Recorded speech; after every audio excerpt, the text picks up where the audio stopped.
কোথায় যাচ্ছস? কেন মাদ্রাসায়? মাদ্রাসা কি করতে যাচ্ছ? কেন পড়তে যাচ্ছি? মাদ্রাসা পড়ে কি হবি? কেন ইমাম হব? ইমাম রে। আমাকে দেখ ক্লাস 2 হাতে করে কুইন্টাল গ্রাম রাস করছি। মাদ্রাসা পড়ে মাসে স্যালারি কত পাবি রে? কেন 3 থেকে 4 হাজার টাকা? দেখ আমার মাসে স্যালারি 1 লাখ টাকা, একে দেয় 30,000, একে দেয় 20,000। জন্য তো আমার সাথে চুরি করতে হবে।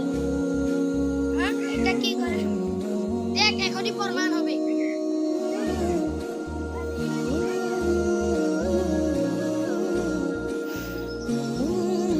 এই দেখ কিভাবে টাকা কামায়। এমনি মাদ্রাসা পড়ার টাইম নষ্ট করতেছস কে? গুন্ডা হবি গুন্ডা, ইলিয়াস গুন্ডা হবি। বল আমার টাকা পয়সা ইমাম টাকা। আমাকে দিতে এসেছে, হাদিস দিতে এসেছে। আমার নাম ইলিয়াস গুন্ডা। এ ধর মাসেলি ধর্মা।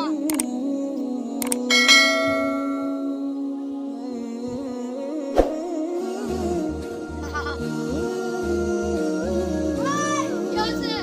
ভাই কই পড়া ইলিয়াস করে না আমাকে প্রতিদিন বিরক্ত করে। ওই পাড়া নয়, ইলিয়াস গুন্ডা তো কাউকে মাদ্রাসায় যেতে দেয় না। সবাইকে খালি ফালতু করতে দিয়ে ফালতু করে। আমরা এখন কি করব? আজকে রাতের বেলা যখন সে ঘুমাবে তখন সেদের বাইরে যায়, সেদেরকে আমরা উচিত শিক্ষা দিব।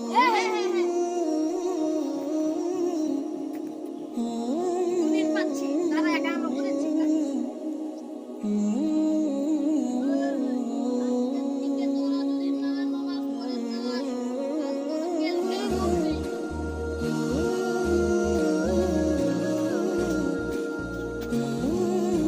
এটা আমি কি শুনে দেখলাম? আজকে থেকে নামাজ পড়তে যেতে লাগবো।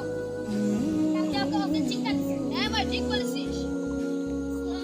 ওয়ালাইকুম আসসালাম। কি ব্যাপার, আজকে তুমি আমাদের এখানে কেন এসেছো? আজকের থেকে আমি নামাজ পড়বো। কেন, কি ব্যাপার, হঠাৎ এই খবর যে? আমি কালকে রাতের বেলা স্বপ্নে দেখছিলাম